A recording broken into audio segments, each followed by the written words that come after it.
There's no real safety, no matter which company you are working with. The first step is always getting a high income skill and getting high income opportunities. This skill set will follow you till you die. If you are able to make even $1 from someone online, that's not your parents, that's not your friends, like someone's really willingly give you some money, I think you have succeeded way better than a lot of different people. Income and sales is the oxygen of every business. To set the expectation right is like, first, just don't think about how much money you make first. Just think that I'm acquiring a high income skill. That's it. I noticed some really great marketers, they don't talk about what they do. They talk about what they can give or what they can help people get. Are you afraid that someone steal your design? Because you're putting there are a lot of putting a lot people. of hard work, right? Yes. And then you give for free. And So the only way to protect yourself is not about not putting it out in fear of being stolen. It's how you can just move fast enough so that people can always only be at the back chasing you instead of overtaking you. The only thing that don't change is that the market is always changing. fair enough, right? Yeah. Hey guys, welcome to Keep It 100 Talks. And the reason I created this podcast, this talk, is because I believe conversations have such a great way to influence our life. There might be a conversation that you're listening in, or maybe somebody that you're talking to. And in those moments, something in that conversation triggered an inspiration, triggered a whole new set of actions, decisions that open up a whole new path for your life. It's like a little window that opens up to a whole new world. So I want to bring those meaningful conversations in a podcast like this. So we bring in people who are willing to share their journey, share their mindset, share their thoughts and knowledge, revolving topics around mindset, money, and lifestyle. So with that, I got a favor to ask as well. If you ever find value in these conversations, please do us a big favor by subscribing to the channel and also sharing with your friends. Because I believe the larger the podcast grows, we're able to get more people onto this channel to provide you more value. All right, so thanks for watching this episode. And let's keep it 100. Let's keep it real. Let's have some really good conversations in Keep It 100 Talks. Is money hard to make? This is a question that I asked myself in the beginning of my entrepreneurial journey. In fact, I think it's a valid question because a lot of people are thinking about how to improve their quality of life. And to do that, we have to increase our capacity of income. And the entrepreneurial journey has a lot of stories, successes, there are ups and downs. But I want to bring someone who's been through it all. I've been through the trenches, the success, the failure. And I got the privilege to watch him upgrade his business. Like I will explain from like a Soho suite, small little room, all the way to a bungalow. This person was a local entrepreneur. He went all the way to be international sensation. He's now made more than, I believe, 8 figures in his business, and he serves some of the top clients around the world. And the one thing I learned from this person is that you don't have to be an extrovert to be great in sales. Now, some of you might agree that being able to do sales is very important, and I want to bring this topic to you. Sales marketing expert over here, Jackson Yu. Hi. I as you can see, Jackson is very excited, and I'm putting him on the spotlight. Yeah. And I know this is not his comfort zone, but thank you so much for being here. I know that this is something that you don't normally do, but I know that a lot of Malaysians out there, a lot of people watching this, they want to make more money. And thank you for spending your time, putting yourself out here to share your secrets, share your story, so that someone else can also transform their life. So thank you for being here. Thanks for having me. Yeah. So Jackson, first question, I'm going to throw you in right now. Was money hard to make for you? That's a really good question. I think there's no right or wrong answer, but for me, at this stage, I would say making money is not hard. Mm-hmm. The hard part would be how much you want to make, and the real hard one to figure out is like, how are you going to deliver? So, like, was money hard to make? Money is easy. Making money is easy. Delivering on the promise is the one that I think separates people from like being a scammer or to being like a real successful business owner. And you're in the education space for also agency space, right? So you serve people, and you probably I've seen a lot of people they go in this space, they end up like what you say, they able to sell very well, and suddenly they can't service their clients. Yep. Right, and that sometimes gives a very bad rep for the industry as well, right? Mm-hmm. We're going to dive more into that later on. But how did you start? How did you actually go into digital marketing and doing sales and marketing, being an expert there? Because I know your story, and I'd love for you to share with everyone. How did you get started? Because it's something to do with the junk business, right? Yeah, kind of. So I was the most boring person ever. Like grew up in a safe environment. Like my mom was basically like a high school teacher, SMK, and then my dad was like a construction worker. Mm-hmm. So, and growing up, like they always tell me like to study hard and then get a good job, and that seems like how life wanted me to go. Mm-hmm. Then through a turns of event, I got into the ship salvaging business, what you call the junk business. Yeah. Basically, like we chop up like sunken vessels, or we refloat sunken vessels. So, and that one, I lasted 2 years before I went almost bankrupt. Like when I say bankrupt, like it's literally I clean up all my assets. I have like a few hundred ringgit left in my bank. So How do you end up with that business though? Like okay, what do you study engineering or something? Or? Oh yeah. So I graduated as a mechanical engineer. Yeah. So then I got into machinery business. Like I work as an engineer in palm oil mills, and then later on I became like a sales engineer because as an introvert myself, I wanted to learn how to talk to people, because then I realized like sales seems to be the only way to start a business. So I think a lot of people from a traditional family would agree as well. Like, so the only way to become like a business owner, to start a business, is to know people, which is through sales, stuff like that. Networking and stuff like that. Yeah. So then I decided to take the leap and like join as a sales engineer, which is just a glorified terms for salesman. Yeah. But the boss was like, "Oh, you have a degree. Yeah. Well, let's call you sales engineer because it makes you like slightly different, like just sales executive." Yeah. Okay, let's take it. But literally, what we do is like I'm just doing sales, like driving throughout Malaysia, east, west coast, Yeah. like and then like just visiting palm oil mills, like trying to sell them machineries. And I guess the good part about this is like throughout this whole traveling, I got the chance to meet my ex partner, which he was in that ship salvaging business himself. Oh, so you got in partnership with this person, so you got started. Yeah. So then that's when I first heard of this industry, this business. Oh, that's interesting. And after, like throughout a few engagement after that, I decided like, hey, this sounds like fun. So and then I decided to just went into the partnership with him and started the business. So, what was it that you were attracted to? Because I think salvaging ships are not the typical business that people think about, right? I guess that's a very good question. I think back then I just find it very fun because it's very new. So to me, it's like if it's new to me, chances are it's new to a lot of people as well.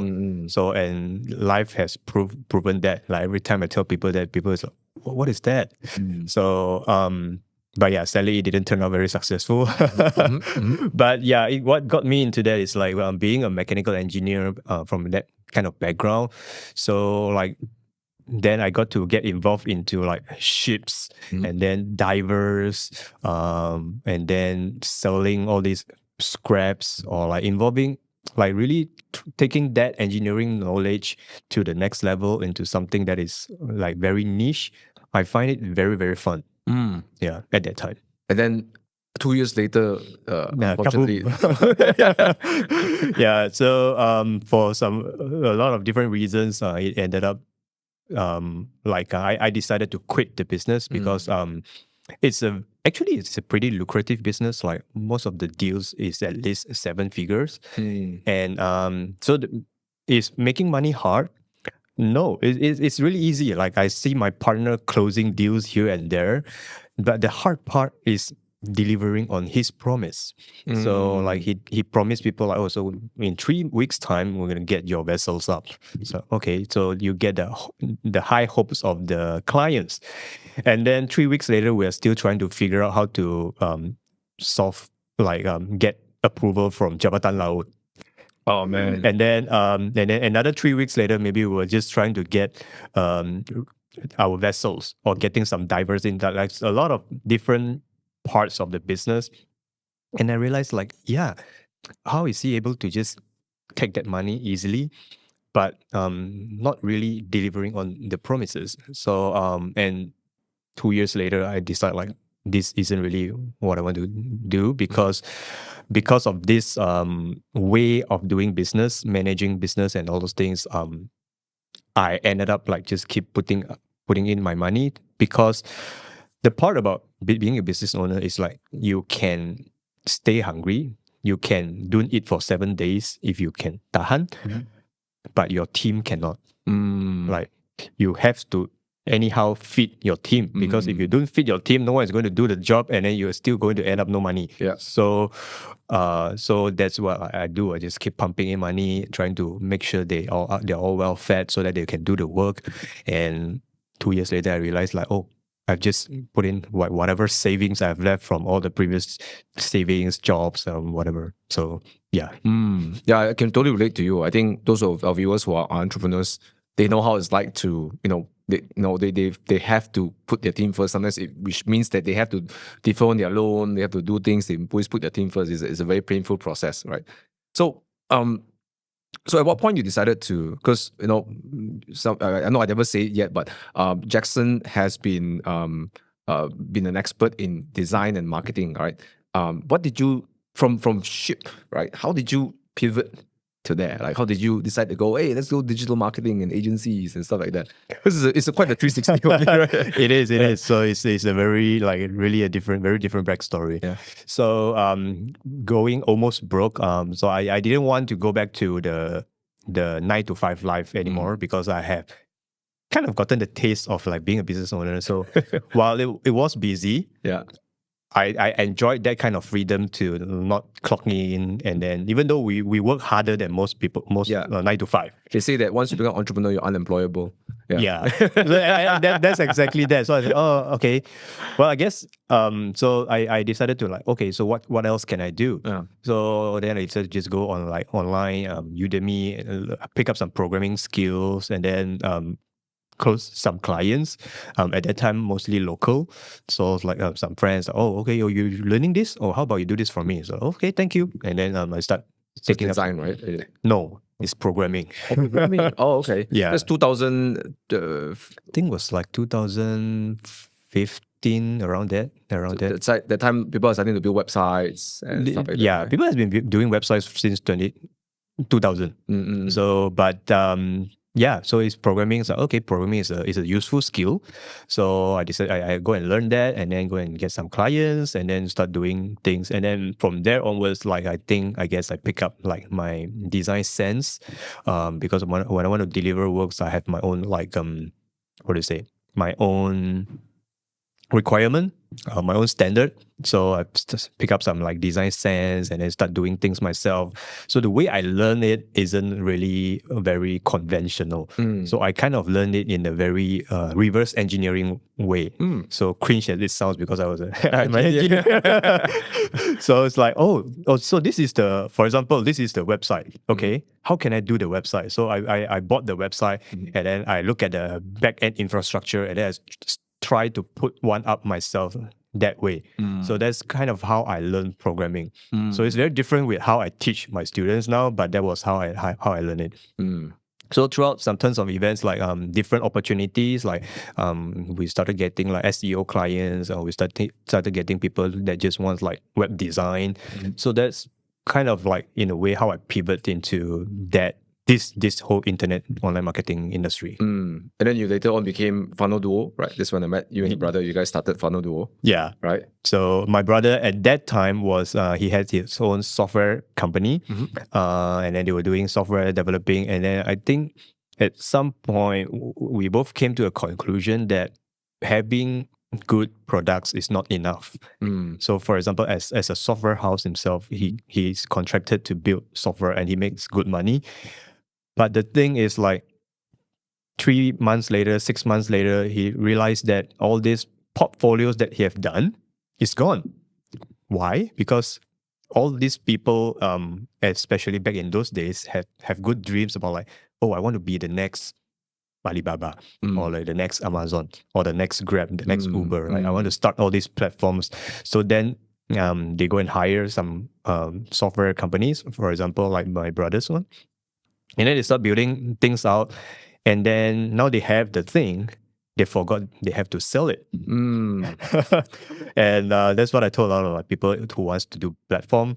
It's 3 times harder to like start and sell a platform, because you have to get the vendors, and you have to get the users, and you have to market your platform yourself as well. So it's 3 times harder than just selling a product. You do the last part only, right?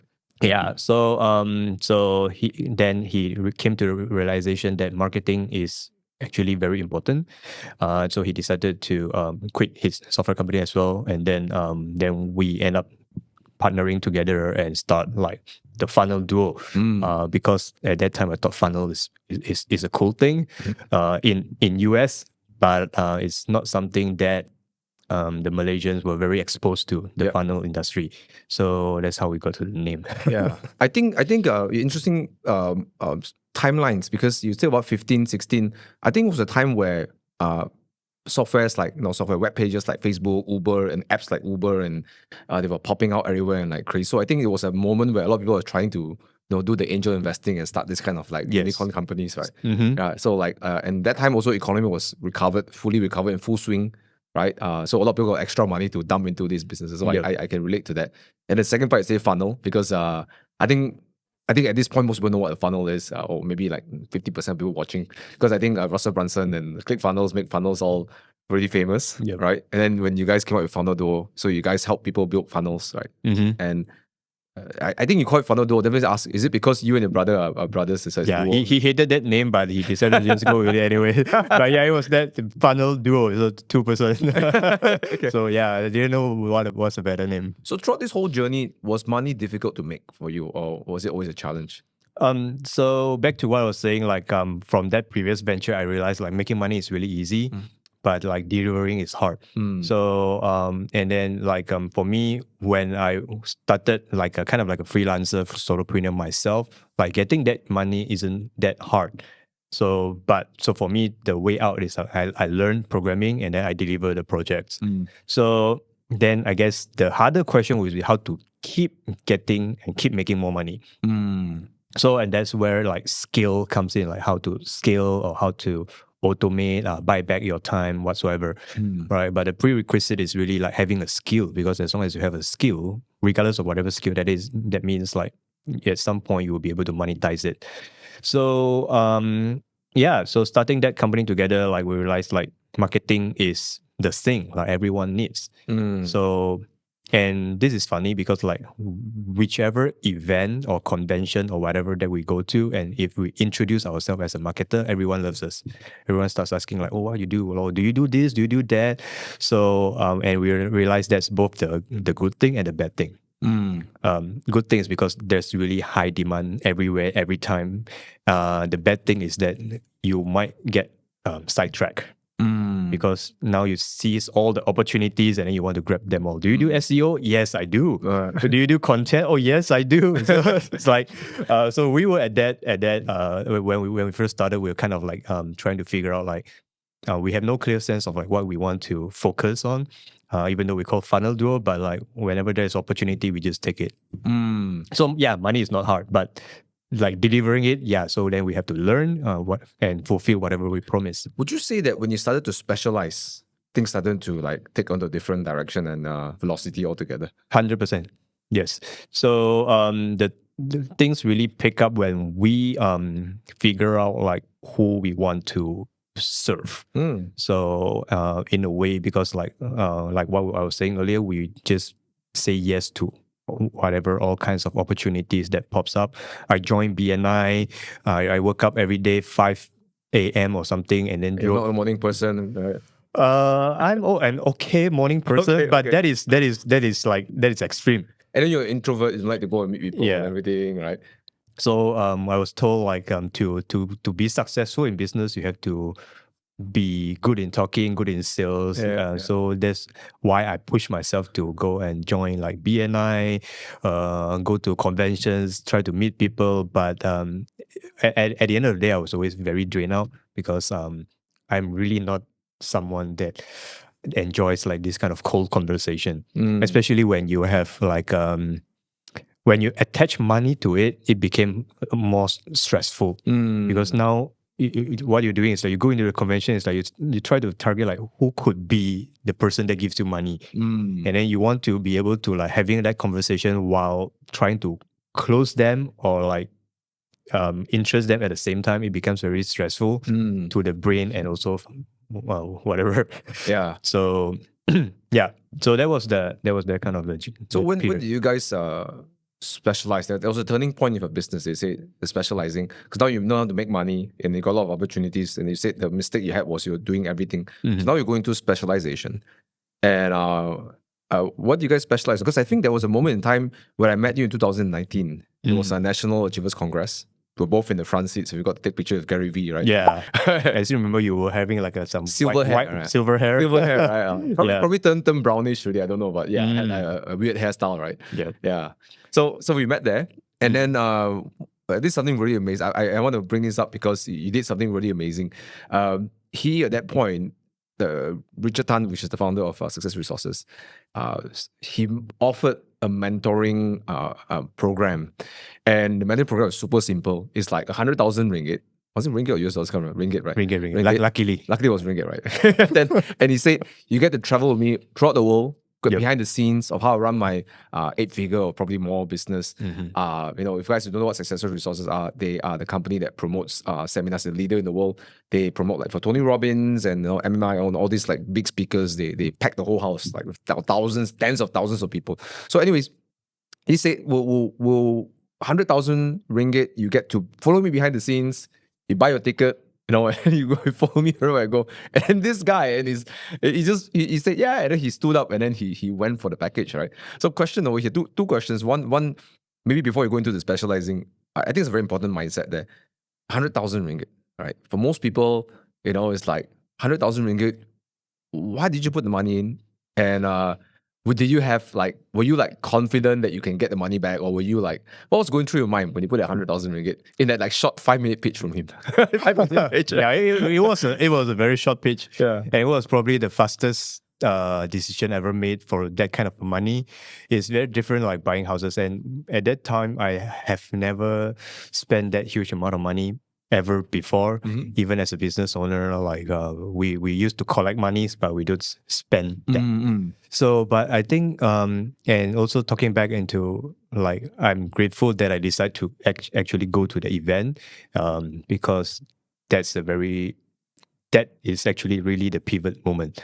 Because we were looking at all the speakers, and then we start thinking like, we want to be like them. Like we feel so inspired, like being able to be on the stage and then share some knowledge and whatsoever. And everyone goes like, "Whoa!" So, so it's like, yeah, I mean, sitting on that seat itself, I felt like I want to be that person. Yeah. So like, I want to be like Gary Vee. I want to be like all these kind of speakers that are able to speak on the stage. So when Richard Tan came out, he started telling his story, and then he casually dropping that pitch like, "Oh, so how about if you want to follow me backstage, see how I do all these things, how I bring all these speakers together, how I make a lot of them who they are today." And then like, yeah, it's really just that. So it's that access thing that we're buying into. So at that point, we never really think about like, oh, am I able to get 100,000 back in 3 months or a year? We never really thought that, because at that time it's like, this is like a once in a lifetime opportunity. So if today Jack Ma offer you, or Elon Musk offer you to go and tour Tesla with him, it's like that exclusive access that most people wouldn't be able to get. And we wanted that. So, and luckily, thankfully, throughout those previous hustle, we have that amount of money left in the bank, and then we just decided to just all into it. Do you mind if I ask a question? Like, was it everything you have in the bank, or was it a big portion of it? Pretty much, almost. Almost like a silent thing. But we see, we don't know exactly the ROI, but we see the potential that it can become, because it gives you a direct leap into what you want to become. So we wanted to become like speakers. We wanted to inspire, because we're inspired. So if someone offers you the opportunity to just follow them and go see how Tony Robbins does his workshop, how Success Resources put up all these seminars, bring all these speakers together, you say yes. Because yeah, you want to be like them, right? So what's better to just be around them? Yeah. Yeah. I love what you shared. And I think a lot of people think that business, when you see someone successful, right, and like yourself and your brother, they don't see this backstory. But the fundamentals is that I mean, everyone who's successful, they always have 3 steps. And the first step I'll talk about 2 and 3, but the first step is always getting a high income skill and getting high income opportunities, right? You have to look for these two things, right? Before you go into building a portfolio, before you start having a lifestyle, the first two things. So we talked about it earlier. You acquired skills. This will give you the confidence, and then I think you're willing to spend the money because no matter what happens, you still have the skill to make money. Correct? Yes. Right. So the worst case is you just work harder to make back the money, but you see that opportunity, and when opportunity comes knocking at the door, whether you have the balls to open it and say hello, or you just say bye bye. so we decided to just go. Yeah. A lot of, I think the other thing I got is that a lot of successful people, they are not very attached to the money. They're more interested in the direction they're going. They're willing to exchange the money to get access to that future. Yep. Right. And I think we have to sort of switch our mindset to not be attached about money, be more committed to our direction. And because guys, when I saw him that day, he just stood up, like without any hesitation, he stood up. Maybe a little hesitation. Okay, at least for my end, because we're sitting in the same row. They said, "Oh, this guy just stood up, man," and yeah, and that's the moment I started to see the transformation. I mean, you guys are really doing good, right? I know you guys service some pretty famous clients in Malaysia. Some of your ads, I've seen it, and then you guys went into like a different stratosphere, like. There's a house being renovated 2 times, or rather you move from a Soho suite to a terrace house to a bungalow, and then to a big bungalow, So yeah, so what's your pivot then? How after that whole experience, how did it affect you? In so many ways that we didn't really thought about before. So first thing first, like after paying that 100K, I think the next few weeks I started charging like 5 figures US dollar to some clients. Wow. Because like before that, I was charging 2,000 ringgit for a website for Malaysian, and then after 6 months, the guy decided to refund after all these hassles. And then after joining that program, and have some like something internally change, because if you have ever paid that much of money, it suddenly you have that confidence to take more money. So for whatever reason, maybe you want to cover that money that you have already paid, or because now you started feeling differently. So you're able to close like a 5 figures US dollar projects, and in a much more confident way. So so that's one thing. And second thing is also because of that revelation of like who we want to become, we spotted an opportunity of like serving those people exactly, like those people itself. So the speakers, the coaches, the experts, like they are the one that needs a lot of like marketing. So, and we decide to go after them. Instead of like just serving random all kind of businesses with their websites, now we have a clear who that we want to serve, and having that who. And this is also one big takeaway from Tony Robbins' workshop. So he always say like ask who, not how. So previously we were thinking about like how to make more money, right? How to get more clients. But then having that, just these few words shifted how we do the business. So it's asking who we want to serve, like who. So knowing that who, you will naturally know the how, because now you know where they are, you know what they need, and then you will be able to figure out like how to give them what they need and charge some money for it. And then you start building systems. You start to specialize your team to serve this market. Yep. Right. So that's when we actually became like, and I actually became a designer in the eyes of international clients. So, and like I said before, I'm an engineer. I've never learned design except like how to draw, whatever. Draw ships and stuff. Yeah. So those were my design skills. But like throughout all these skills that I've acquired, that I learned myself, reverse engineer, taste acquired, and then knowing who we want to serve, then I sort of like know sort of like starting to use design to attract them. Because all these speakers, myself included, we are image conscious, brand conscious, like we care about how we show ourselves, right? So we spotted that opportunity and we just decided to go after them, and using design as the entry point. Because if I go and tell them like, oh, I can make you 100,000, 100 million, like they'll be like, who are you? Have you ever done that? But design itself is so straightforward, right? If you like what you see, then this is chances are you are going to get what you get if you hire me. And so I decided to just pivot from that onwards and then use that angle and start getting clients. Yeah, you have a very beautiful tagline, which I really like. I'm envious because I can't get the tagline yet. But you're like, we don't sell designs, we design. I don't sell design, my design sells. Yeah, there you go. Right, it's such a simple tagline. And guys, if you ever go, we'll put a link in the description for where you can find Jackson. It looks really nice. It's very straight to the point, and it almost does the selling for you, right? I think that's what a great designer is. It's actually your salesman, right? Yes. Yeah. So some people are great designers, but they don't know how to market and sell. Yeah. Some great marketers can't design, right? So you sort of blend the both together. And, Exactly. I think that I can hear it, how it was born from who I want to serve. And suddenly no one is doing what you're doing, and then you just became, and you didn't do a lot of like paid ads for this, right? No. Right? That's a crazy thing. Yeah. So it's really just through like showcasing what I'm able to do, which is design. So because it's such a simple thing to show, right? You have the image and then people see it, they like it, then they start getting in contact with you.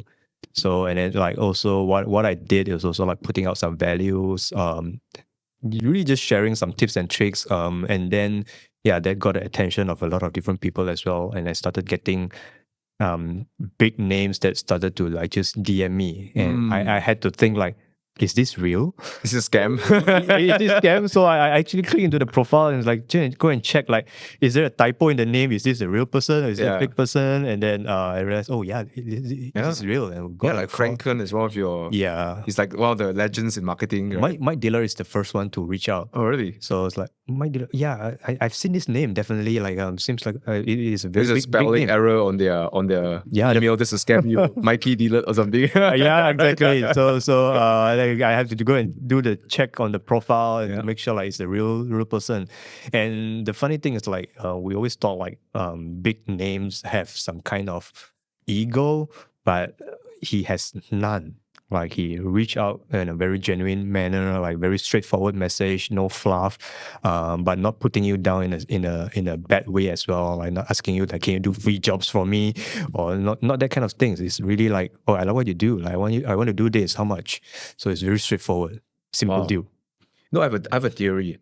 There are, like going to business is like going to the ocean. There are three types of like animals, right? Okay, there's many animals, right? But just for the sake of guys who are biologists or whatever, please don't scrutinize me, okay? But just say there's three types of fishes you encounter, right?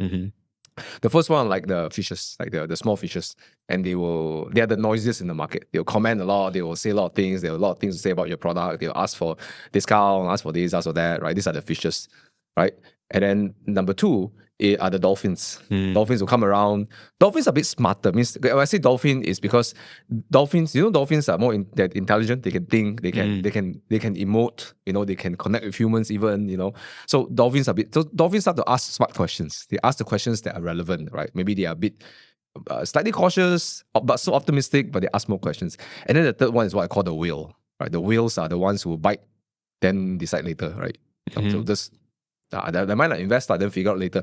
So I realized that the whales are the quietest, they're the rarest because they're lowest population. But when they want what you put in the water, they will want it, right? They will want it. But also by the virtue of putting something valuable in the water, you get fishes also, right? You get a lot of fishes trying to get something for free, right? Yeah. So it sounds like where you've gone to, your business started to take to a point where the whales are starting to come towards you, right? And like what I've discovered and what you discovered, and I hope the audience got it as well. Whales are the people who silently watch you, but when they like what you do, they really go for it. They really go for it, and they're some of the best clients you ever have, right? Yes. Yeah. I mean, they can be demanding in the sense they have high standards. They'll ask for things, but never in the way that it's like belittling you. Yes. Right. Very gentleman. If there's disagreement, talk about it. Yeah. So if you look at it in a spectrum, and I like your analogy of the fishes, we use that analogy as well. So whale is usually like the highest one. So because in size itself, they're also the biggest one. So they're able to give you. For me, we have like few kinds of whales. So there are whales that can straight away give you big money, or there are whales that can give you like a lot of money along the way, or there are whales that can bring you more whales. So 3 kinds of whale. Wow. You get the blue. I forgot the name. Like blue whales or whatever, right? But Hey, we're back to the sea, right? You know, do salvation shit. No, back to the sea. back to the identity. So like and this is like the 1% of the world. And if you look at it in a spectrum of like these are the people that values their time more than money. And then if you look at those small fishes or majority people, myself included, we used to be very mindful of my money, but not my time. So, and these are, and looking back, so many years back, I was the guy who was willing to spend a lot more time than just paying $5 for Udemy course. And then when I'm in desperate mode, then of course I have to spend that money. But before that, I was like, oh, I can figure it out. So, and then I spent such a stupid decision, but I spent so much time trying to learn something from scratch. Or you could have just outsourced to someone expert.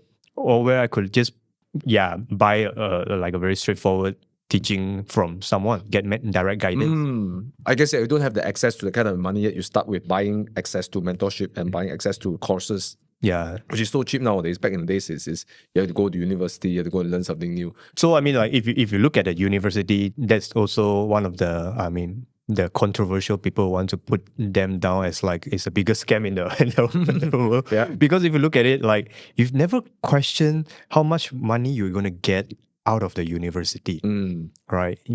Or maybe because it's not you that's paying it, maybe it's the parents, but it could be a loan, like a government. Or it could be a loan, but you pay like 60K, or maybe if you're in a better university, 100K per year whatsoever, and you never really question how much you're going to get back. You never even question like what kind of jobs you're going to get. So it's from ROI standpoint, it's just a safety net. You know you got a degree, but you don't exactly know what it's going to get you.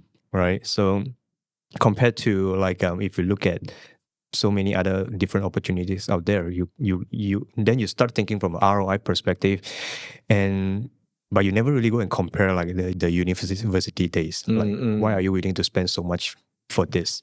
So it's a trade-off. I think for me, where I look at university is more of just everyone's doing it. Right, it's like there's a safety of a crowd going there. It is a safety. Yeah. I think that's what mainly drives people. I'm not talking about everyone. I just think most people go that route because that's the given route for most people. It's not entirely wrong, I guess, but at some point of our lives, we start thinking for ourselves, right, and our family and where we want to go in our lives, and that's when we take a whole new trajectory.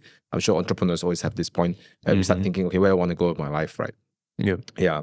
But anyways, talking about fish, we talk about fish all the way to whales. We talk about whales, 3 different kind of whales, right? So you started to serve whales that bring whales. No, I'm sure once you get someone like Mike Dillard and Franker, and then there will be people like, yeah, I want like, right, Yeah. Right. So so Mike Dillard is like really one of the first few like big whales that I'm not sure if what he will feel if he hears this. But so you get people like that. I mean, regardless of whether they are big whales, small whales, you deliver, right? And life happens at the weirdest ways possible. So I never expect Mike to like do back any kind of good deeds. What I did is like, okay, so this is how much. So if you're happy, then you could just like record a testimonial that will help me down the line in the business. So, and he did that. But what and additional things that he did that I didn't know, and I will soon come to find out, is that one day he just sent out an email to all his subscribers, and he has like 100,000 plus subscribers. And it's just like, oh, so recently I've been testing some stuff, and then I hired a guy, and he did amazing work. You guys can go check him out. And then he put a link, and he put the wrong link. He put the wrong link. The link didn't work. But I forgot how I found out. Or maybe I saw the email itself, and then I was like, I clicked into it. And, oh shit, the link didn't work. But so then he fixed that link later. And then I started getting like influx of like appointments. Like influx, and like so much that you can't handle, kind of like yeah. So there's like wait list. There's a point you told me like you I got to go back, got to make another call. I got another call to make, and then And that's why when we were doing gym that time, I had to do like a very early gym session because like I reserved the morning time for like client prospect calls because like all of these are like US clients that we're working with. So there's the time zone issue. Obviously, I don't want to wake up 2 a.m. to talk to them, so I make them talk to me at least like when I'm awake. Like 5 p.m., 5 a.m. No, not that bad. Like 7:30. 7:30. So 7:30 is like 7:30 p.m. in New York time, and like 4:30 p.m. in the Pacific, which is like the Las Vegas or like the California time zone. So yeah, I have this in the back of my brain. So 7:30 a.m. I start taking appointments. I have that availability on my schedule, so that's how they can book it. And Franken is one of them. So it's like I was doing at the gym workout. I saw that influx of appointment coming in, and I was like, this is another moment where I have to check the legitimacy of this email, these bookings. Yeah. Because it says Franken. Like, is this real? But I see all the profile. I mean, all the questions. It seems very real. So eventually we open a call, close the deal, and that's the story. So, if you were to break it down before we move on, and I love this story, and it's because that's you took off and then you started the whole trajectory over there. I'm sure at this point money is easier to make, right? And but I want the audience to really dial into this thing. If you were to look back before you got your first big deal, right? I'll say not say big deal, the Mike Dillard who started to move the needle forward. What do you think was the important things that led you to there? You know, because there are some lessons to be learned. Is it because your design was good, or is it because what was it that you think? If you were to dial down to three things that help you start that whole landslide, right? What do you think that you were doing behind the scenes in your mindset? What would be the three things there? I think one of the biggest thing is really starting to put myself out there. So in a way that is different from like doing offline business. It's like I have to go to the conventions, but in the online world, it's really just I can just do it from my profile. So instead of like sharing cat pictures or nice food, I start sharing my knowledge. So like okay, what I think is good design or some tools that I found, and then I goes into like Facebook groups because this is where like a lot of like entrepreneurs hang out. So I go into there, like start seeing like questions or like start giving values, comments. So that's one of the major key needle mover. And you're sharing without expectation of selling. Right? No, you're just going in, and this is a very tough thing to do. Entrepreneurs, they're so. I mean, include myself. Like when I first started, I'm so desperate to get a sale.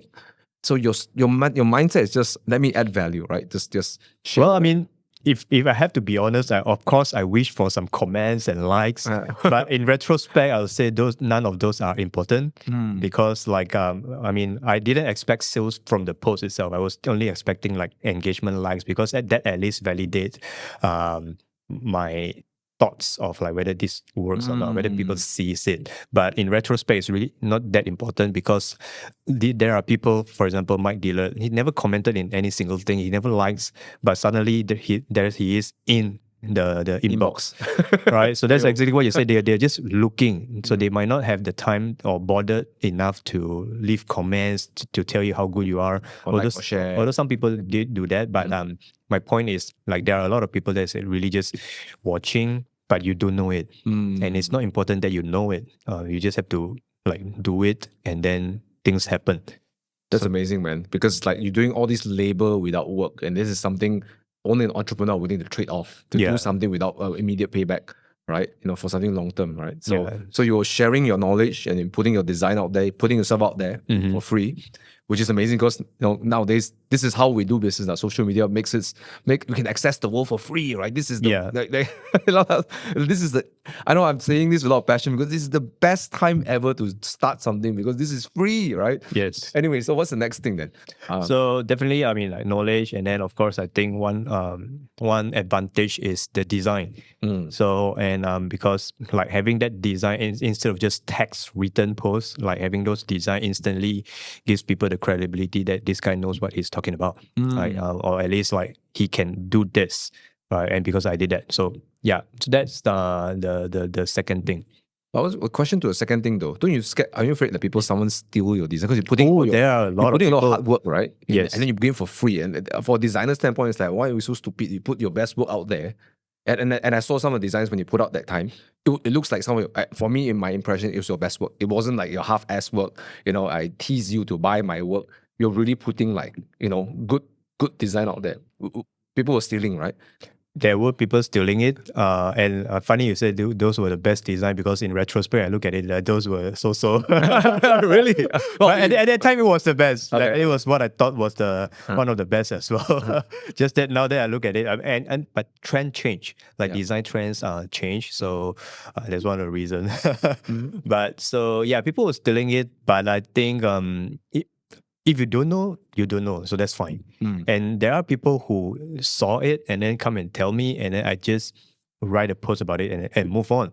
Because to me, that's also kind of like an achievement in a sense. Because your stuff is good. That's why people want to steal it. So the only way to protect yourself is not about not putting it out in fear of being stolen. Is how you can just move fast enough so that people can always only be at the back chasing you instead of overtaking you, right? Nice. So the only way forward is forward. So I just let it go, because it's not like it's haters. It's just people that steal your works, and then if they claim they can do it, fine. It's not like it's not my 缘分. It's not my what fate. Yeah. So it's yours, then just take it. Yeah. I think that's really cool, because a lot of people cripple themselves thinking about all the things that like I don't want to put it out because I don't want to post because, right? But what you're doing inevitably also is robbing yourself an opportunity to be seen by other people, right? Yeah, and I guess that if people value what you do, they'll pay for your services, right? Yep. You're demonstrating value, right? And some people expect to be paid, but you need to show value first, right? And that's what I've been doing, right? That's a really good mindset, and I think that's something I wish more people knew, even in my industry, network marketing, is that you, rather than just talking about what you have to sell, right? You sort of show them what you can do, right? And be open. Let people take that. It's okay, right? Yeah. What's the other third thing then? The third thing, if I have to like really put one thing down, is I think the ability to communicate value. So even though what I was putting out is more like design, but understanding that people don't just want design. It's like why they want the design. So obviously it's, I want to make more money, right? I want to be seen as an authority, as a expert figure whatsoever. But there's a why behind that. Why? Because I want to get more leads. I want to make more money. So really understand that hidden psychological like motives allows you to like navigate the conversation better. So if someone decides to come and chat with you, ask about what you do, are you able to lead them into the outcome? So that itself, or you can call it like close, right? So how can you converse in a very like smooth manner, like how what you do can help people? And if you understand that, that means you're able to chat with them much easier, or talk to them much easier, and then close the sales. It's exactly like what you do for your landing page, right? Which is I don't sell designs. My design sells, right? Yeah. Because secretly, what every author, speaker, expert, consultant want is to get sales. Yes. That's the whole purpose why they start a website, right? They want to get sales. So they say, I want branding, I want something nice. But actually, secretly, in the end of the day, the bottom line is want to get sales. It's always about money, right? Money, health, wealth, relationship. So it's always one of the few things. And in this case, wealth. Yeah, notice some really great marketers, they don't talk about what they do. They talk about what they can give or what they can help people get. Right? They jump straight. So some people are like, I'm a fitness coach. But the great ones are like, I help people lose 5 to 6 kilos in X amount of time, for example, right? I help people do this, like achieve a certain outcome. It's far more effective than just saying what you do, right? Because everyone, you know someone who's a fitness consultant, you know somebody is building a website, you know someone who is having a podcast studio, right? It's what is the outcome that you want to create, and it sounds like very good advice over there. And I definitely will take this myself. I hope you guys are taking notes to do your business as well, or maybe start a business, right? Hey guys, thank you so much for watching the Keep It 100 podcast. If you enjoy our content, you probably want to subscribe to the Keep It 100 newsletter as well. See, when I started this podcast, I realized that a lot of people just like myself who want to live the 100 life. And that 100 life for you could be many different kinds of aspects. And whatever it looks like for you, I believe that there are 3 important areas that we have to grow. Number 1, mindset. Number 2, money and finances. And number 3, lifestyle. So what I'm doing in this newsletter is to share my personal insights around these 3 areas of our life so that we can start moving towards our 100th life. If you'd like to get this content and all these insights, please subscribe to the newsletter in the link in the description below. Back to the episode. So anyways, we've been in a conversation for a while and I got a few more questions I'd like to ask. You doing okay so far? Yep. Right? So I'm taking notes, right? I'm taking notes, okay? So let's talk about making money online because I know you and your brother are very passionate about this whole thing. And I've seen your brother really pushing himself because he does most of the speaking, right? And Yeah. you do as well, but I know he's more the face most of the time. you're the engineer and he's the Yeah, I'm the one that's doing the work at the back end. well, so I know this because I've known Jackson and Reef for quite a while, and I've seen how much Reef really wants to share this with people, right? It wasn't just a business where you want to teach people how to make money. I see that you guys are very passionate about teaching people how to make money online. So when it comes to making money online, I believe many people try and fail. I think COVID was also the time a lot of people tried to make money online. I think most businesses tried to do that. A lot of people sign up for digital marketing courses and this and that. But also many people fail. Why do you think that happens? Why some people call it a scam. They say digital marketing is the guru is making money from you. So why is it that people fail in digital marketing? I guess that's a very broad question. So like what does it mean by fail, right? So fail, if it just means like you don't make money out of it, I think that's a good objective way to say fail. Yeah, didn't make money. Yeah. 3,000 ringgit or 3,000 US dollars. I learned from this guru and I built my funnel, blah blah blah, everything. I just didn't make money. Yeah. Right. So like talking about like fail. So I would want to like break down like what do you mean by fail. So if it just means like you don't make money out of it, then the next question would be like, what were the expectation?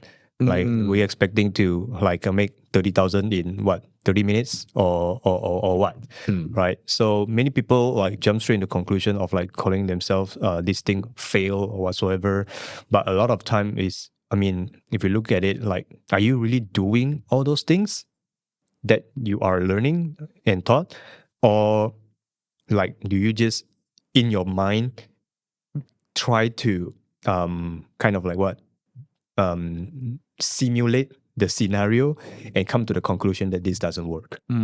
So and what happens is a lot of people is that later part. So they look at these things like, yeah, I don't think this works, and they think this is a failure or a scam or whatsoever. But the funny thing is like, you don't know what you don't know, right? So you have never been there. So how can you make that conclusion in a way? So the way I look at it is like, for me itself, like I never thought or like aimed to make like a huge amount of money when I was broke. What I was really wanted to do is like just learn some skill, make some money. I can live a few months, and then I think I would be able to get a few more clients and survive for another next few months while figuring things out, right? So I think the hardest part is tasting that first victory. And I guess I'm at least fortunate enough to be able to taste it earlier. So if you are able to, let's say, make even $1 from someone online, that's not your parents, that's not your friends, like someone's really willingly give you some money, I think you have succeeded way better than a lot of different people, because that's the proof that these things work. And a lot of people are just seeking validation of why it wouldn't work instead of like finding out that one victory. And so if you are able to get that one victory, that first victory, and you're able to get over that mindset of like why this won't work, then you just kind of like at the very least repeat what you do, and you're able to make more and make more and make more. So do you think that people fail you say an important point. You have a false expectation or like a unrealistic expectation. Would you say that also? Now, I'm not saying putting you in that category, but would you say there's a lot of gurus out there? They teach marketing gurus. They set very like they when they're trying to sell.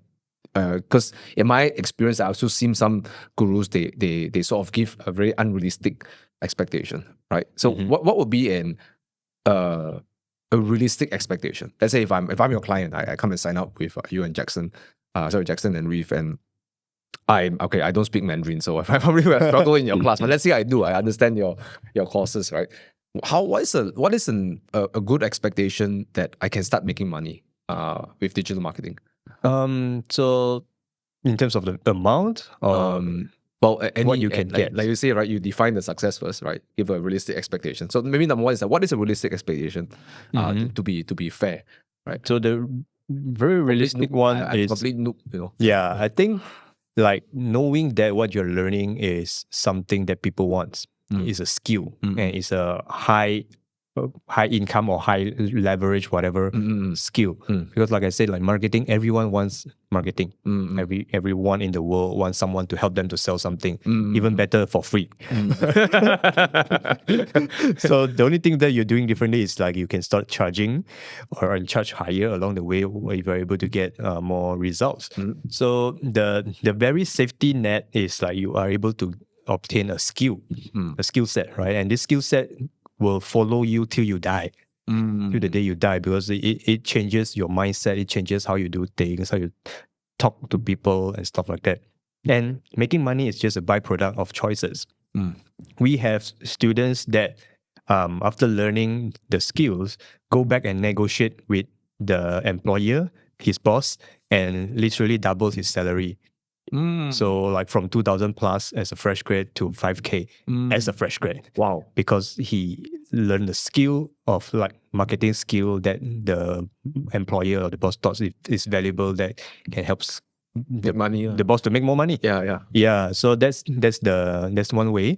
The other way, of course, is like you learn how to go and get clients, so you can get someone from around you, or like learn what we do, which is like we straight away aim for the overseas clients. It can be US, Canada, Australia, like first world country who has bigger currency, that is more appreciative of all this work. And it's not necessarily just design, like video editors. Like we have a lot of all these like case studies in our program as well.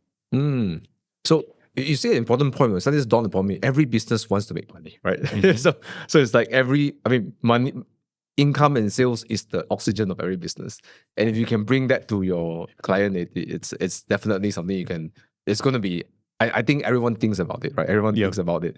So would you say that to set the expectation right is like, first, just don't think about how much money you make first. Just think that I'm acquiring a high income skill. That's it.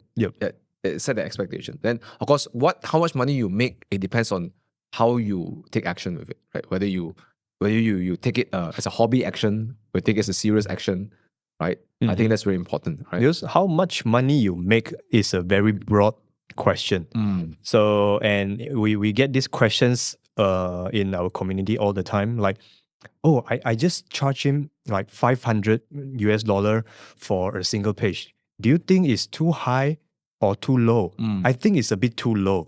So, and what I always tell them is like, are you happy with the money? If you are, then that's great, because sales and marketing is a win-win. It has to be win-win, right? For you to charge 500, someone must be willing to give you 500. So and how much money you make depends on like how much you charge, like how willing are you to charge. You can also straight away charge 3K, 4K like me. And if you don't get the sales, are you okay with that? So for me, I'm okay, because I value my time more than money now. But for most people, they are not. So that if you're not, then you can go lower. So of course, they are happy to pay you this money. You are happy to take this money. It's a good side income. So don't ask the question of like, is this too low or too high? Because it is a very, very broad question, right? Yeah. So I think it's important to know yourself. It sounds like it's important to know your expectations, set your realistic expectations. I think it also helps to have a mentor to help you adjust your expectations, and help you guide your expectations, right? Like you say, I'm willing to charge 3, 4, 5K, but I'm willing to let a lot of clients go because you value your time. And someone who's new, they need the income to go. Yeah, like me back in the days, like I'll take all the sales that I can take. I want the money more than I want my time. Yeah.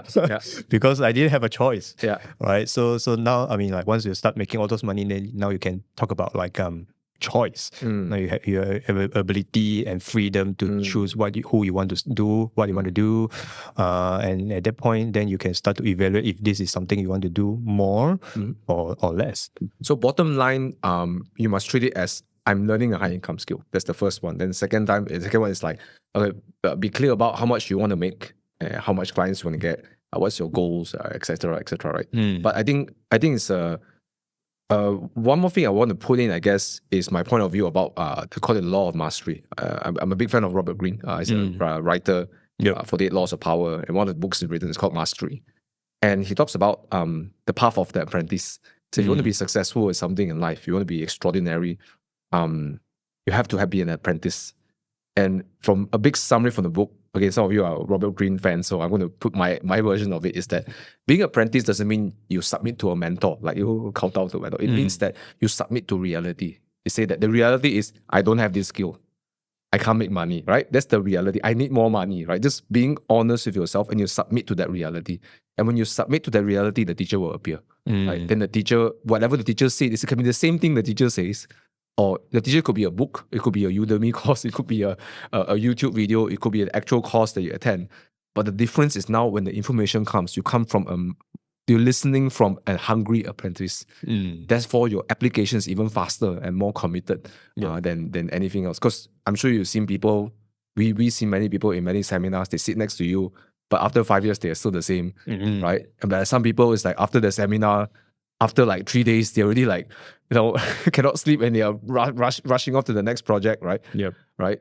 So yeah, I think it's important that for everyone here who ever learn from someone else, I think I put one step behind that. It's like, are you an apprentice, or are you buying that course, trying to judge whether this teacher is good or not? Everybody has a flaw. No, I don't think every teacher is perfect. I don't think every methodology is the number one methodology. But if you don't have that mindset where I'm going to submit, people think submission is like a very lowly thing, but I think submission takes strength. It takes a lot of courage to say, you know what, I don't know, right? It takes a lot of, like, someone like Mike Dillard, right, who's Franken, one of the godfathers, or what do you call it, of direct marketing. He is saying, hey, you know what, I can design better, right? So I think it's a very good mindset to have, lah. Yeah. So I think I personally think a lot of people who perhaps didn't get the best out of the courses they attend, I think just myself, I think 90% of them, or maybe 80% of them, whether the teacher is good or not good, they went in with the mindset of like, not as an apprentice. Yeah. Or just realizing that's not something that they want to do, which is fine, like just accepting like what's your comfort zone. But then again, growth always comes with, discomfort always comes with growth, right? So like if you truly want something, that means something has to change, which means it's not going to be whatever that you are currently doing, and you've got to learn to be okay with that. Because if you don't, then nothing will change. That's true. Yeah. When you change, there's discomfort. But when the world change, you are also at discomfort. Yeah, exactly. So discomfort is a must happen, right? In marketing, there's this there's a philosophy, always be testing. Because if you don't change, then what is it? Suddenly I couldn't recall that exact statement. But like the market is always changing. Your competitor is always changing. So if you stay stagnant, if you don't change, then you are only going to get left over behind. So just look at all these big companies like Nokia, BlackBerry. It's not that they are not changing, but at some point they are holding to some sort of like ego or pride, and someone else is really changing more and trying to innovate. And if you couldn't catch up, and if you're not actively trying to play catch up as well, then trend catches over, and then you get caught, and bye-bye. I think it's very dangerous to assume things don't change. It's a very dangerous assumption, right? It's like to assume the worst that can happen and sort of try to innovate towards. Yeah. So the statement is like, what the only thing that don't change is that the market is always changing. Fair enough, right? Yeah, everyone is. Yeah, so if your boss is, if the market is changing, that means your boss have to change. If the boss have to change, that means you have to change, right? So it's a chain effect. So there's no safety job. There's no real safety job in the world. Just look at how many people Amazon or whatever big company has laid off recently. Which big company has just laid off?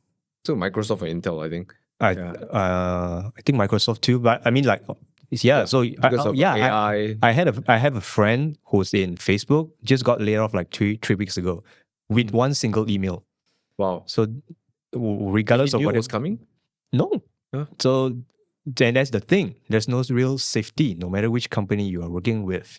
Probably you are safer working in a small company than a big company. But the boss is more emotional to keep you. Yeah, and the boss really needs that manpower. But if you're yeah. working with that big company, it's a good dream that you have like a huge amount of salary, which they do.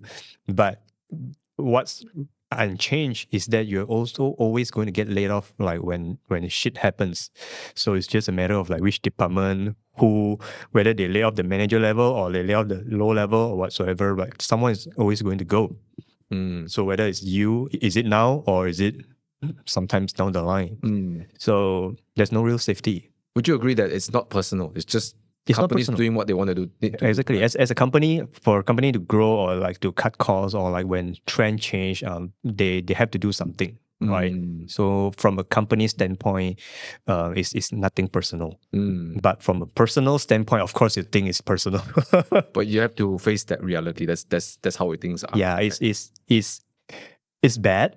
Like, I mean, it's not to be glorified or whatsoever, but it should be expected, right? So as long as you have that expectation that this could happen, then you just focus on like upgrading yourself, having that safety net or whatsoever, so that when this change comes, it's not a surprise. It's just part of life. I don't want to be philosophical, but yeah. Well, it's true, isn't it? It's not even philosophy. It's happening as we speak, right? People are losing jobs. Companies are shutting down because of the constant. Sometimes they do their best, and just because something disrupted, And now we're facing one of the biggest disruptions we'll see continuing on for the next 3, 4, 5 years. Like AI is completely disrupting things like crazy, right? So. No, thanks for bringing this up. It's really good. And I think the important thing is to continue being an apprentice, continue learning, continue changing, right? So anyways, I want to go something a bit more tactical, right? So which is this. So I of course, you know that my business is that I run a network marketing company, and I love network marketing, but of course you can be better in network marketing. It's a lot of, just like digital marketing, a lot of it's also represented by a lot of people. But let's say if I'm new, right? Let's say, what's your steps to build, let's say I want to go in online, okay? I'm network marketing, I want to recruit more people, I want more downlines. How can I leverage digital marketing / social media, like what you do, so that I can build this income? Let's say I'm working full-time, and like, okay, I want to build this business part-time.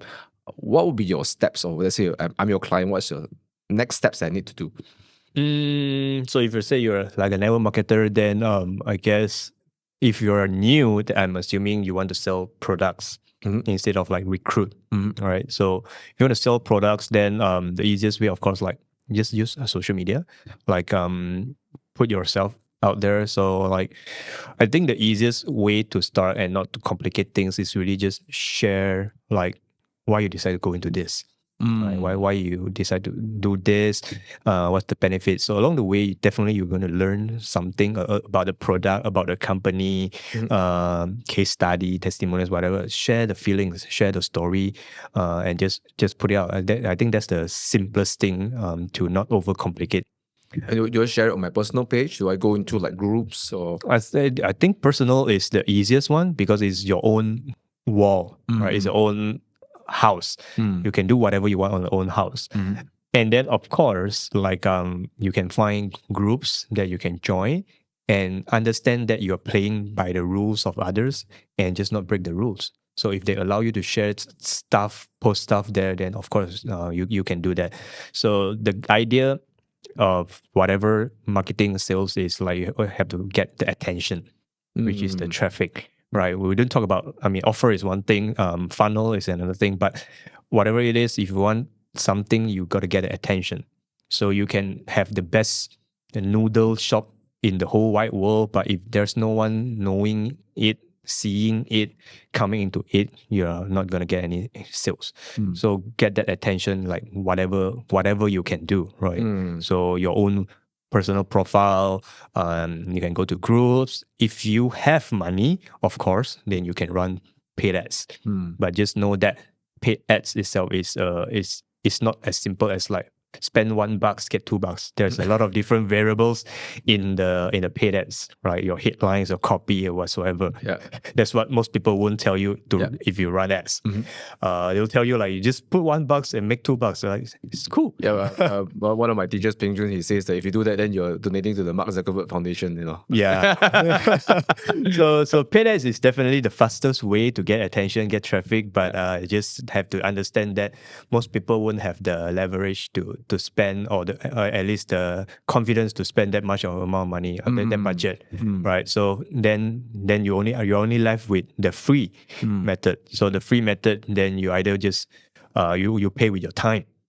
So, and that's fine because you are. So you start with lah. Yeah. So you start with that, get that traction, and then once you start making more money, then you can consider upping the game and have a little bit more advanced system. Like a design, a nice page for yourself, Yes. etc.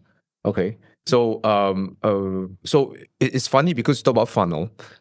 And I hope the audience hears this. Like most people will think like, hey, because they're doing funnels, the first thing should be building a funnel, right? But what you're saying is that forget about funnel first, get attention first, right? Yep. Get attention first, start making some money, then only slowly upgrading, right? Because some people think that the funnel is the thing, right? Yeah. Then they want to hire me to build their funnels for like what 10K, and then the first thing I'm gonna ask is how are you gonna run traffic? Like what kind of traffic is coming into this? Because if you don't have traffic, then don't pay me the money to build whatever funnel, because you're also always going to struggle. Because like I said, you have the best shop, you have the best interior design, but no one is coming. So you got to figure out that traffic portion of it, and then the rest of it, like to keep things really simple, just having conversation would be able to lead to a sales. So you don't really need like complicated funnels, websites when you start a business. Yeah. So attention first, right? Attention. So would you say that, okay, first step is attention. Then what's next? Like after I got attention from the market, what do you think I need to do? After you got the attention, then of course naturally that leads to the close. But and if that's all good, that builds up some like portfolios or like sales, then you could consider trying to systemize things a little bit more, which means like having more constant in the business. Instead of posting randomly, now you can figure out like I want to do one post a day or like few posts a week, and then you can have like this is the time where you can build like a landing page or like some automation, so you can start to filter leads. You can filter the quality of leads so that now you spend time talking to people who's really interested instead of everyone. But when you are just starting out, then of course don't be picky. Just talk to everyone, because you never know what that could lead to. So I'll say so then next step is like really systemize the thing, figure out what works, do more of it, and then do less of like what don't work. So it's attention first, then systemize. Yep. Right. So don't systemize before you get attention yet, right? Yeah, because you don't even know like what to systemize. The thing about automation is, and that's the part where a lot of people don't understand about automation, is that they thought like automation is really just having things automate. Yes, in theory, but you need to know what to automate before an automation can work. So, and for that, to do that, you have to do the work first, or like figure out what actually works first, then only you can automate. So, and that's the thing. So looking at like, for example, if you look at taking machineries, factories, so in order for them to create automation to like install things automatically, they first need to know what to do. So human labor, time, all this is a necessity in the early stage. Then now they know, okay, this could be a bottleneck, or I want to do this faster or with less error. Then I want to spend more money so that to invest into the say automation system. and then so that I can scale this easier. So now I don't have to, I have less HR issue. I only have machine downtime issue. Yeah. But automation costs money, and it costs way more than human. Yeah. A lot of time. Yeah. But the good thing is in marketing, I think automation is not as expensive as actual machinery. Yeah, of course. Yes. Right? But depending on who you hire, but generally it's not the kind of money you'll see like Yeah, I don't hire millions and Jackson. millions. Oh no, Mac Jackson does great $1 million funnels, right? Let's be clear about that. But I want to talk about the attention part because this is a big learning curve for me because when I come back down to network marketing, launching new teams, I realized the world have changed. You're no longer, warm market invitations in a coffee shop, but when it was 2014 ago, right? But I noticed a lot of people using social media now. But I think a lot of people don't know how to use social media. They're not using it the right way, right? So what would be, let's say if you just go do a quick crash course, like for our viewers here, what would be an effective way to get attention? I'm saying this because fitness trainers, they just post, I don't know, they just post something too direct. Or maybe even network marketers, they post their company's products, right? And they don't know how to do it in the way that creates attention. Because now, guys, I don't know if you've done it. If you can pause this video, go straight to your Facebook, look for someone who's posting their products, right? And they get so little likes, they get almost no attention, right? They get no comments, right? So what's the right way to get attention? It's not as straightforward as just posting, right? Do you have any framework or any like way to let's say if you're working with me, a network marketer, what kind of, rather than just posting products, what would you recommend me to do? So if we were to take things further than just the just do it phase, now we want to be a bit more strategical in what we do. Then I would say definitely figure out like who you want to serve. Again, I mean, marketing is boring.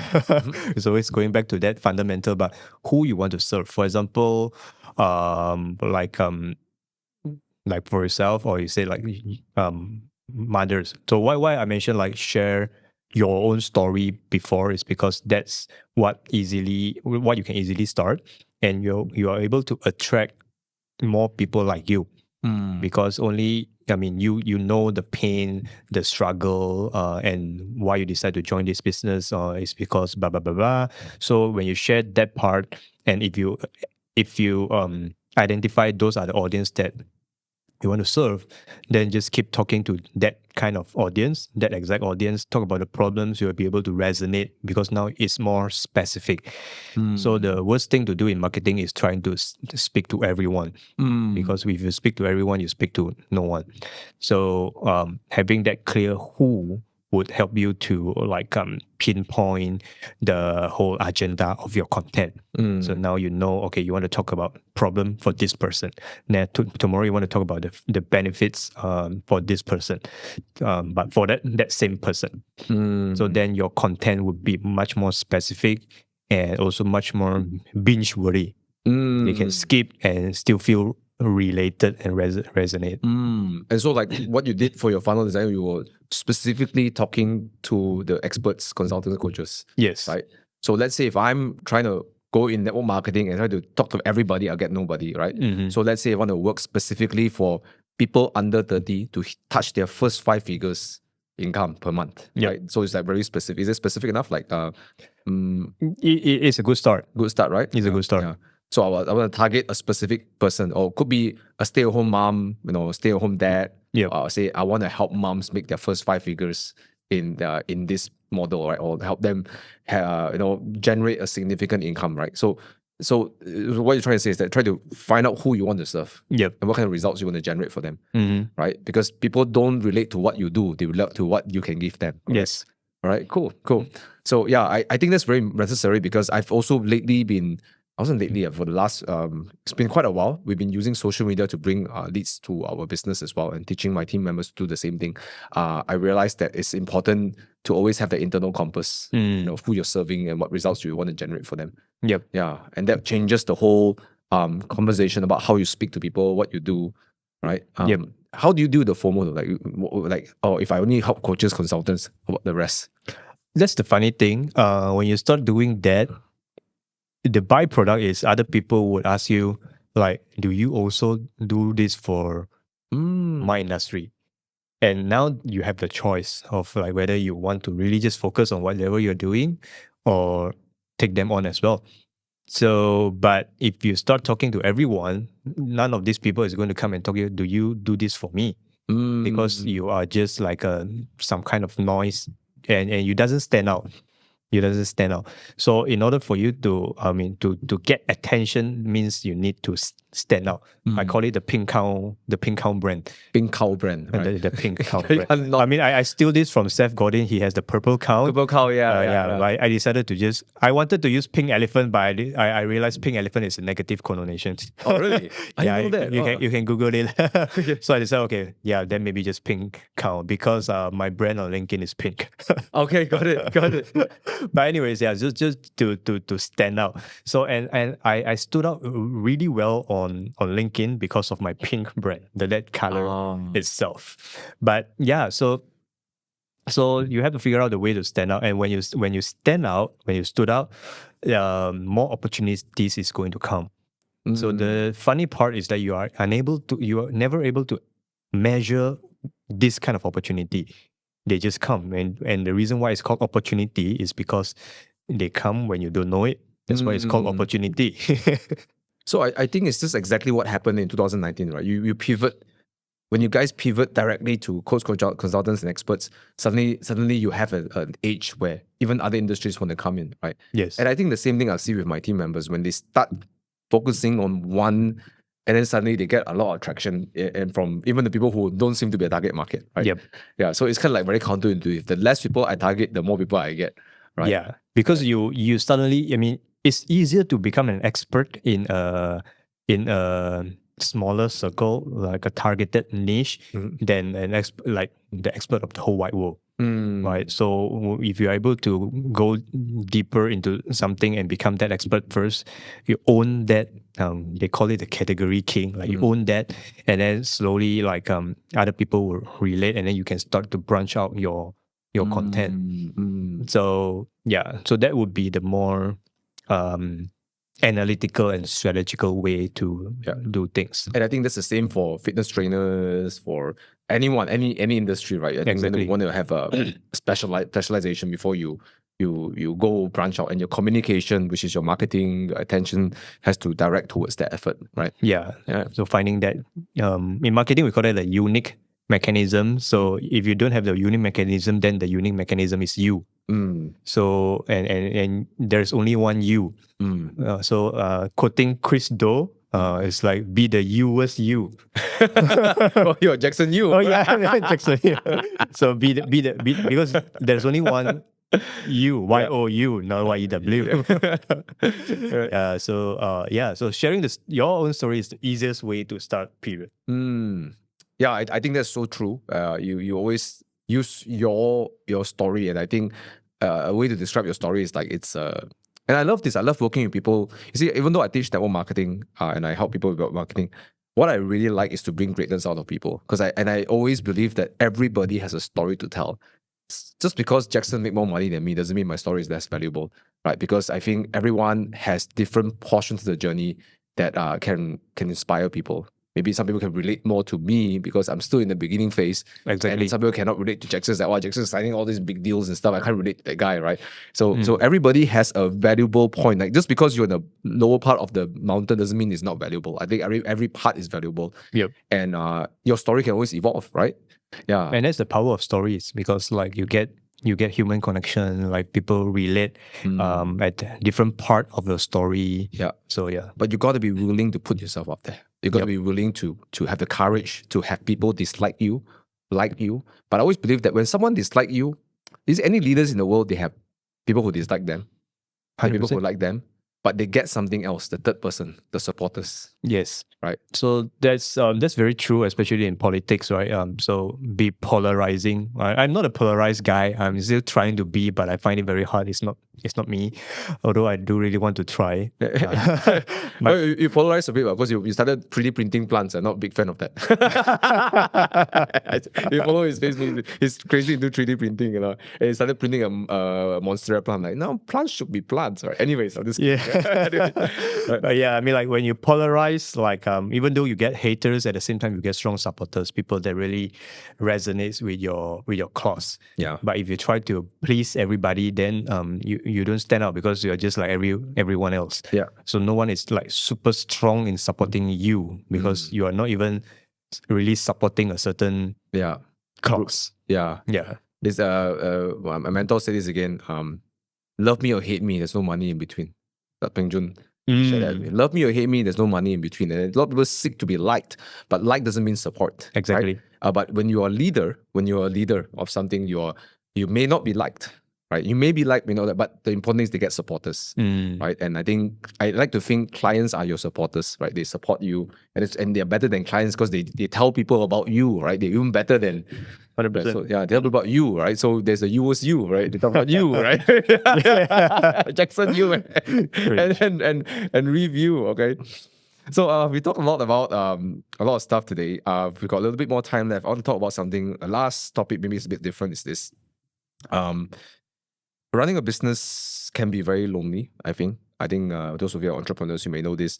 And I think this is a less spoken topic about the mental health side of being an entrepreneur. I recall that you guys had a SaaS business, right? And for those who know what SaaS is, it means software, in niche, is to say a software business.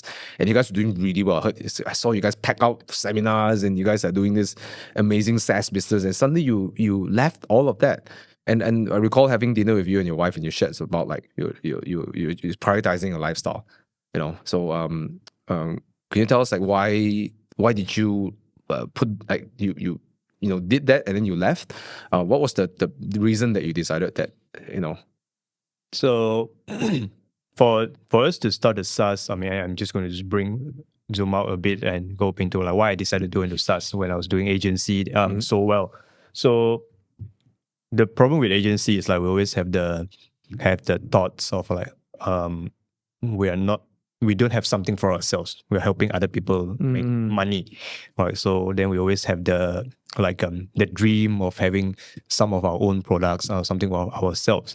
So and the opportunity came to partner with the software company to help it grow as a partner. So we decided to just go all in, like literally all in, and just because you guys stop your education side, right? Or just shrink it a lot. We kind of stop it.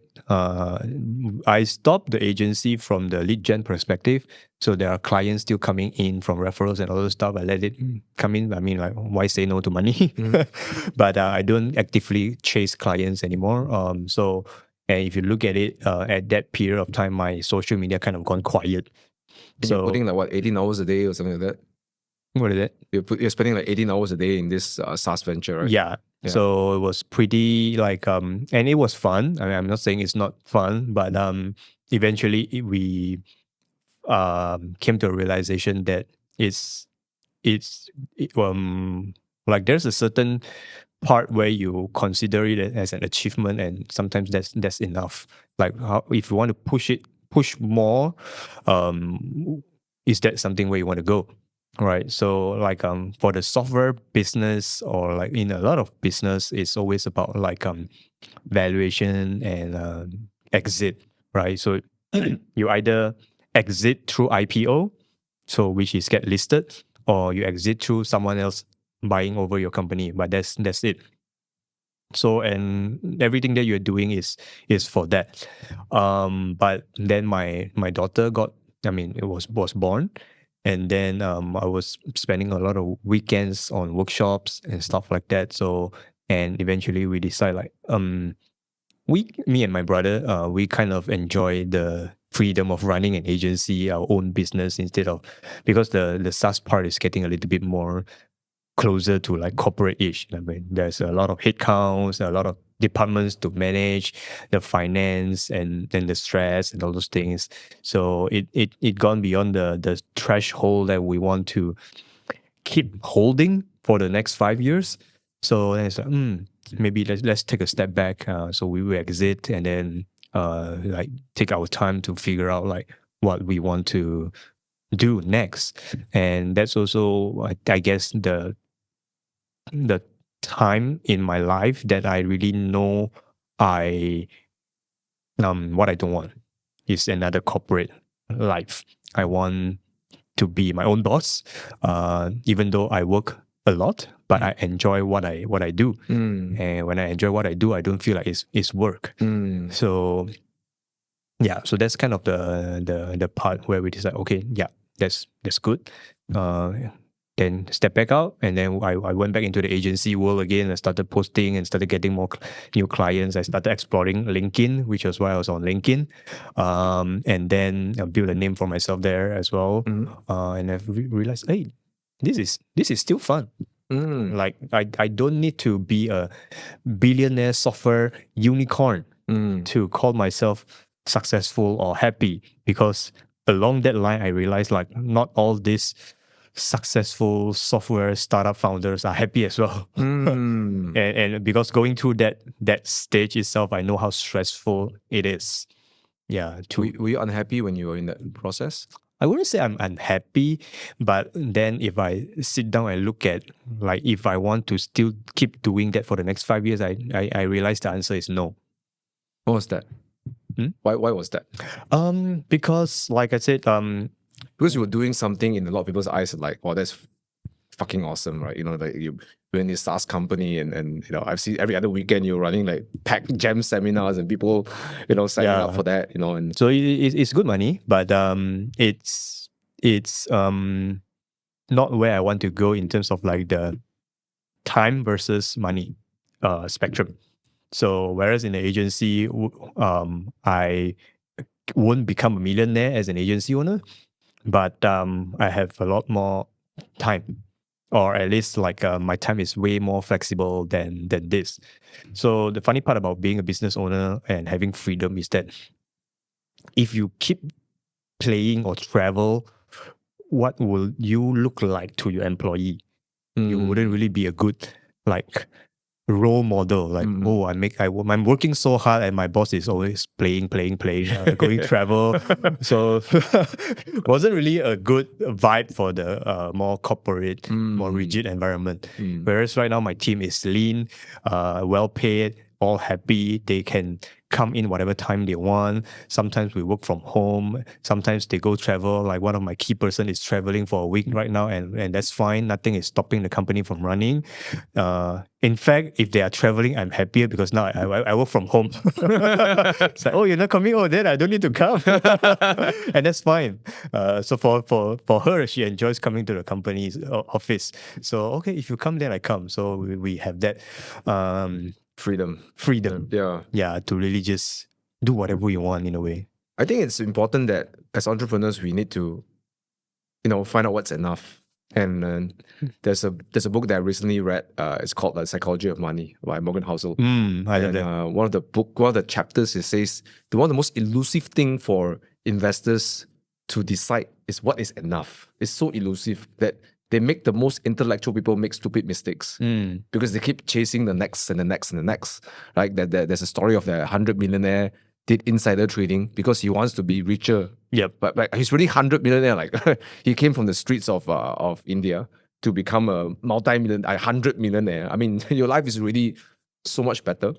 But not knowing you're enough makes you, you know, pursue things that perhaps are not, you know, not so conducive. So, you know, it sounds like you've started to realize what's enough for you. Yeah. So it's not just the money, it's like the time. And I know that now you got kids, you know, you devote a lot of time for your children. Yeah. And have the flexibility to be there for them. Yeah. So is there's no specific formula like right or wrong for anyone that's listening. I guess even for me, like I have to went through that.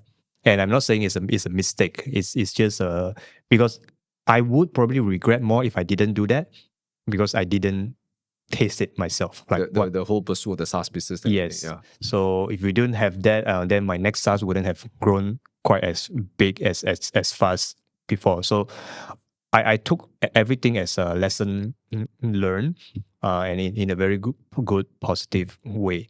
So and also a lot of time, me and my brother, we tell ourselves this is like, if we don't do that, we also FOMO. Right. Yeah. We also fear of missing out. Like what if, like all this what if is very annoying.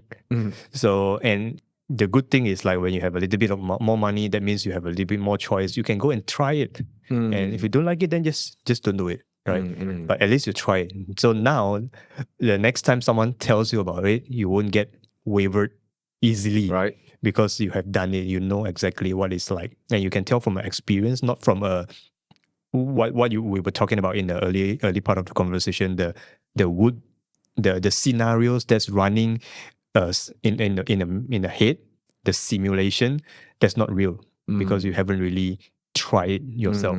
But if you have tried it, then now you are in a position to say like, okay, this is not for me. So I wouldn't say the SaaS failed. It didn't fail. It's just that I realized it's not the path that I want to take. I don't want to at the moment play the huge valuation game. Maybe 5 years later, maybe yes, but at least now it's my kid is growing up. I think I value that more. And if I can have both at the same time, perfect. But if not, then I would probably choose freedom more at this stage. Yeah, that's very, very powerful advice, because I think there are also a portion of entrepreneurs that go on next, and I relate to that, not knowing what is it that you really want, and just keep chasing. Of course, there's one point of a business where you're chasing after the next achievement. I think it's important. It's important to be hungry. But at a certain point, you can't operate from hunger anymore. You have to operate from choice. But also one thing I've got out of what you shared was there is no such thing as a failure. It's just there's only lessons learned, right? You've got experience and learn. It's either you succeed or you learn, right? Yep. And for you, you learn that, okay, this is a lifestyle that I don't want. And it's difficult to say that until you're in there. Yeah. And then you realize, oh, okay, that you didn't come up with this conclusion of corporate thing that you don't like until you actually reach there, right? Yeah. Right. So only hindsight things are easy, right? Easy to explain. Yeah. I don't say it from a feeling perspective. I say it from a real experience, at least for myself. Some people loves it, and that's fine. But at this stage, I would say at least at this stage, it's not me. Yep, that's really cool, man. That's knowing yourself. That's really powerful. Yeah. Sun Tzu otherwise says, know yourself, know thy enemy, you never lose any battle, right? So a lot of people fail to know themselves, right? Yep. Yeah. Okay, last question though. We're going to wrap up this. I've been having lots of fun. Hope you guys are having fun too. Are you enjoying yourself? Yeah, I do. Nice. So last question though. I like to ask this kind of question in retrospect because it showcases wisdom, which is, what's your advice to somebody who's now comfortable in 9 to 5 and they want to start a business? If you were to talk to that person, and what would be advice to someone like that? That's a weird person, because if they are comfortable with their 9 to 5, chances are they probably don't want to start. That's the thing. I know a lot of people like this, and they jump in my DMs and they say, I got a decent job right now, but I always want to make more money. I'm afraid to make the jump, right? So they are comfortable, but they see like, oh, I want to drive nicer cars. Of course, a lot of my viewers are car lovers like me, right? But so what's your advice to go all in or not? Okay, I want to stop there, so you can maybe think about like, how would you advise that person? I would say, like, I'm from a very safe background. So even right now, my thinking is always still on the safe side compared to my brother. So if you ask him, it's probably going to be very different. But for me, like, if someone is having a decent job, I would say, don't quit. You don't have to quit yet, right? But you can learn a skill. So because like I always want to emphasize, like, skill is the one thing that always follows you. So if you join a course, or even if you watch like YouTube whatsoever, learn a skill, like pick a skill, of course, but it belongs to you. So no one owns it other than you. So have that skill, and then take that skill, go and make some money. Those would be some good money. And at one point, if you decide like you love this and you don't quite like the 9 to 5 anymore, then that's when you can quit. So it's not necessarily a money thing. You can quit even if you are not making a lot of money here. But if you have found out, at least like realize that this brings you more freedom, happiness, then yeah. But if you value the safety, then of course keep the safety first. Don't quit. So I never advise anyone to just simply quit, because I probably wouldn't do it myself without knowing like this thing has the potential.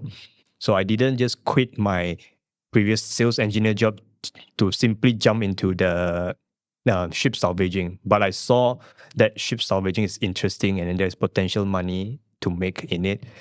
Even though I didn't make any money yet, I made that leap.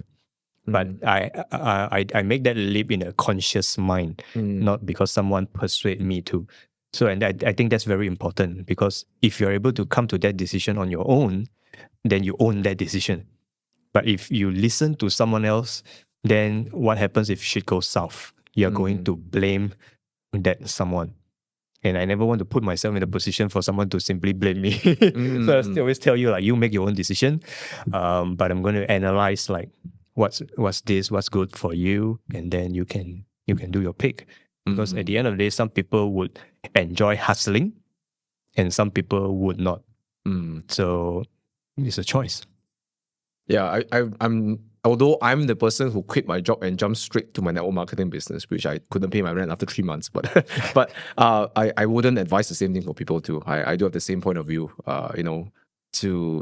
To sort of build the skill by the side first. Build the skill, yeah. Put some money aside to learn skills, right? So sometimes I feel also, if you don't put money down, you don't take it seriously. Yeah, and that's very important. Yeah, put some money down, right? Had that commitment, and I think it's really about commitment, right? Are you learning it as just for fun? Are you learning it for some purpose in life? So if you say you are learning it because you want to make more money, then yes, you don't have to you don't have to know exactly how much you want to make, but at least you know you are learning this because you want to make more money. Then yeah, let's just learn it seriously. So, and even better, like have some skin in the game. Yeah. Right. So if you really you value the things that you pay compared to the free things. Yes. I can tell you the exact steps for free, but you probably would just take it as like some conversation on a podcast. Yeah. But a lot of things that I share today is the exact things and steps and advice that I have given to my paid students, the clients, and yeah. But of course, that's the thing, right? But skin in the game. I talk to anyone who's a successful trader, investor. All of them say paper trading, nice concept. Don't work. Put some money. Feel the emotions, right?